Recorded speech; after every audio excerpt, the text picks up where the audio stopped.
Media पर हंसी आती है जब इस तरीके के वीडियो सामने आते हैं। और मैं देख रही थी कि लोग लूट करके, कोई सोफा लेके लूट के लेके जा रहा है, तो कोई आप देखिए घर की तमाम जो चीजें हैं वो लूट करके लोग लेके जा रहे हैं। हाँ देखिए, तमाम सोशल मीडिया पर वो वीडियोस मौजूद है, हंसी आ रही है कि देखिए तानाशाही किस उरूज में थी, और आज देखिए तानाशाह का क्या हश्र हुआ।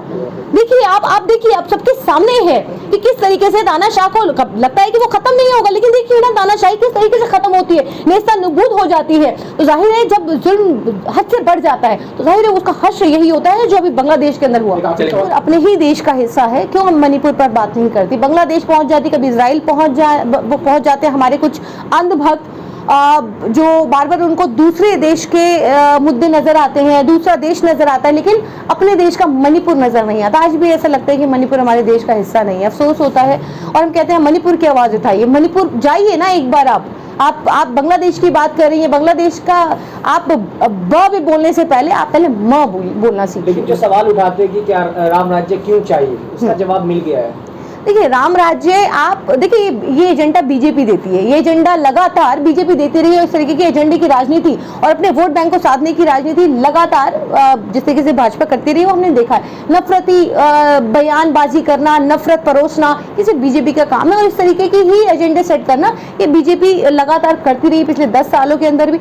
और ये अब तीसरी बार जब देश के प्रधानमंत्री ने शपथ ली और लगातार संविधान को मिटाने की बात करते रहे, लेकिन फिर तीसरी बार जब संविधान को मिटा नहीं पाए, लगातार विपक्ष पुरजोर तरीके से संविधान को बचाने की, जब हम चुनाव में गए तो इसी मकसद से हम गए थे और हमारा यही मोटो था कि हम संविधान की रक्षा करें, संविधान को हमें बचाना है।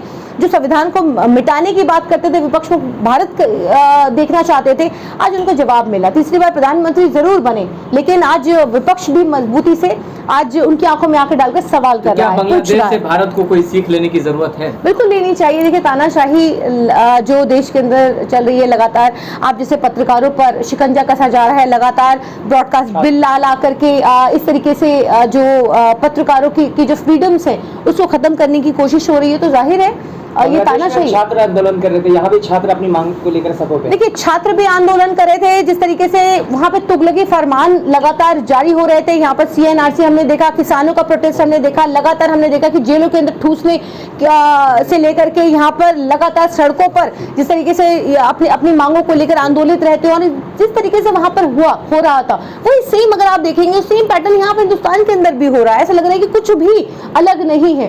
आपको लगेगा कि उसी तरीके से किसान प्रोटेस्ट कर रहा है, उसी तरीके से लगातार जो है स्टूडेंट प्रोटेस्ट कर रहे हैं। अभी देखा आपने कि रोजगार को लेकर के किस तरीके से उत्तर प्रदेश के अंदर और तमाम जगहों पर किस तरीके से हमारे युवाओं को, हमारे नौजवानों को पीटा गया। नौकरी मांगने गए, लगातार नौकरी मांग रहे हैं, आप उनको घसीटने का काम कर रहे हैं, उन पर आंसू गैस के गोले छोड़ने का काम कर रहे हैं। तो देखिए सेम चीज है बांग्लादेश और यहाँ पर आपको नहीं लगेगा कि कुछ अलग है। देश विदेश में कोई भी इंसिडेंट होता है तो कंगना रनौत मुस्लिम दुश्मनी पर उतर आती है। हाँ, इसको किस तरह देख रही हैं? देखिए मानसिकता, सबसे पहले देखिए भाजपा की जो मानसिकता है वो मानसिकता किस तरीके की कट्टर मानसिकता है। और सिर्फ क्योंकि देखिए ये जिस तरीके से आज संसद के अंदर बैठे हैं और सिर्फ इनका एक ही मकसद है कि सिर्फ और सिर्फ मोदी जी को खुश करना, मोदी जी की गुड लिस्ट में रहना।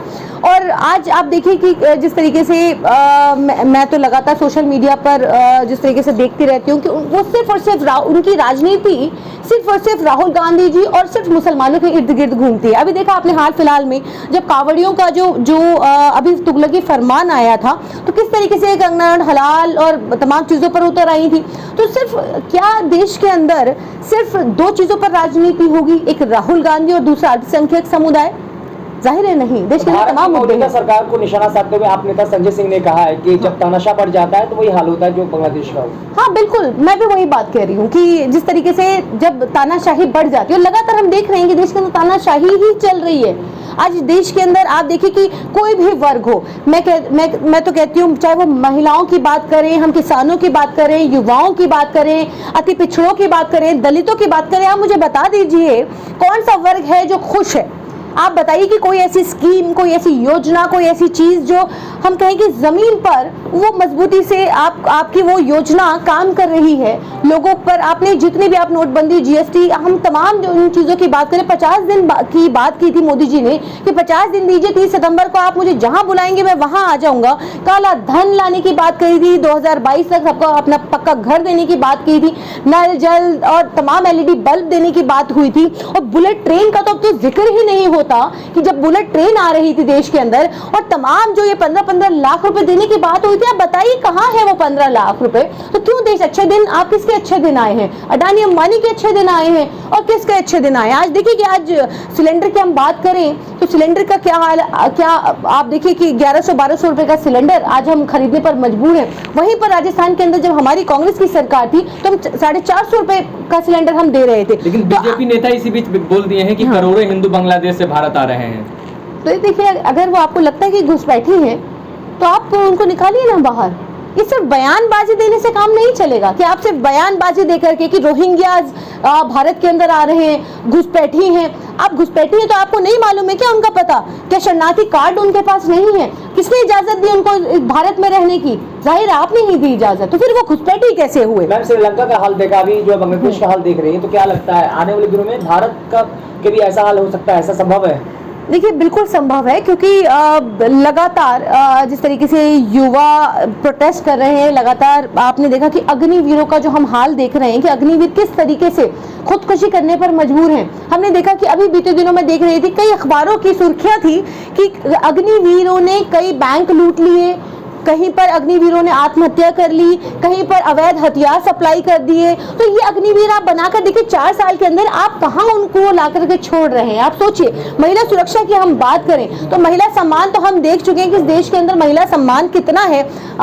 किसने ये नारा दिया कि बेटी बचाओ बेटी पढ़ाओ का नारा, और फिर उसके बाद आप देश की प्राचीर से किस तरीके से बेटियों के लिए आपने क्या धर्म निभाया? आपने ही अपने ही मंत्री और अपने ही नेताओं के लिए, अपने ही सांसदों के लिए आप तिरंगा यात्रा निकालते हैं, आप उनको बचाने का काम करते हैं। बृजभूषण शरण सिंह जैसे लोग, उनके बेटे भी चुनाव लड़ते हैं, लोगों को कुचलने का काम करते हैं।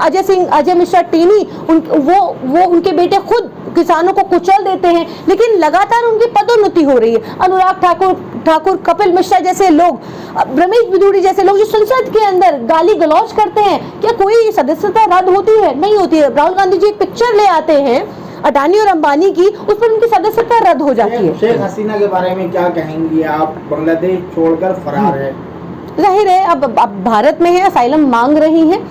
और आज देखिए कि जब हाल देखिए उनका कि जब तानाशाही कर रही थी पूरी तरीके से तानाशाही, आज देखिए कि उनका क्या हश्र हुआ है। आज आप छुपी छुपी घूम रही हैं, आज दूसरे देशों से असाइलम मांग रही हैं लेकिन मिल नहीं रहा।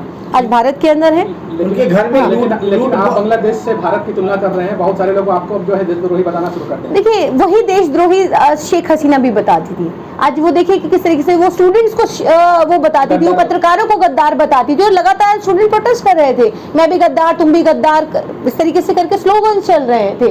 तो देखिए अब बात यह है कि आप अगर किसान प्रोटेस्ट करते हैं, किसान अपनी मांग आपसे मांग करते हैं तो आप उनको देशद्रोही और गद्दार बता देते हैं। अगर कोई पत्रकार आपके खिलाफ अगर बोलता है तो आप उसको गद्दार बता दीजिए। अगर कोई व्यक्ति विशेष अगर आपसे किसी तरीके से कोई मांग करता है जो संविधान के दायरे में रह करके, तो आप उसको गद्दार और आतंकवादी बताते हैं। दूसरी तरफ आप ये भी देखिए कि प्रोटेस्ट करते करते लूटपाट शुरू कर दिए। बिल्कुल, आप देखिए आप सोशल मीडिया पर हंसी आती है जब इस तरीके के वीडियो सामने आते हैं। और मैं देख रही थी कि लोग लूट करके, कोई सोफा लूट के लेके जा रहा है, तो कोई आप देखिए घर की तमाम जो चीजें हैं वो लूट करके लोग लेके जा रहे हैं। हाँ देखिए, तमाम सोशल मीडिया पर वो वीडियोस मौजूद है और हंसी आ रही है कि देखिए तानाशाही किस उरूज में थी और आज देखिए तानाशाह का क्या हश्र हुआ।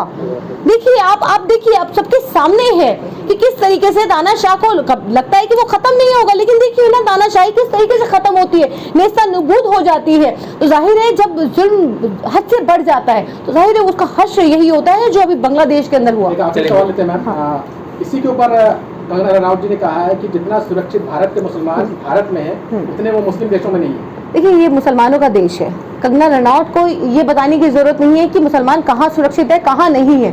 देखिए सुरक्षित होने की तो बात अगर हम करें, जाहिर है आप आपने हमारे लिए जो आप ये कहते थे कि सबका साथ सबका विकास और सबका विश्वास की बात करते थे, तो वहां पर आप कहां खड़े हैं? आप ये पहले ये बताइए कि सबका साथ की बात करते हैं, तो सबका साथ में तो हमने देखा कि बीच में अभी किस तरीके से उत्तर प्रदेश के अंदर आपने तुगलकी फरमान निकाला। जब आप कहते हैं कि यहाँ पर सेफ है, तो मॉब लिंचिंग सबसे ज्यादा तो मुसलमानों की ही होती है ना इस देश के अंदर। और फिर भी मुसलमान अपने देश के साथ कितना लॉयल है, कितना इस देश के साथ सच्चा है, क्योंकि वो इस देश को अपना मानता है। आप बार बार हमें कहते हैं, आप हमारे साथ जो ज्यादती करते हैं, आप हमारे टोपी पर, मेरे हिजाब पर, आप मेरी दाढ़ी पर जिस तरीके से जुल्म करते हैं। आज कावड़ियों की अगर हम आप कहते हैं कि जितना सुरक्षित है, मैं कहना चाहती हूँ कि जिस तरीके से कावड़ियों के लिए मुझे कोई तकलीफ नहीं है किसी धर्म से, लेकिन कावड़ियों के लिए आप रूट तक डाइवर्ट कर देते हैं, आप स्कूल बंद कर देते हैं, लेकिन रमजानों के अंदर मुसलमानों के लिए क्या करते हैं? मुसलमानों के लिए कोई ऐसा कि दुकानें बंद होंगी जिस तरीके से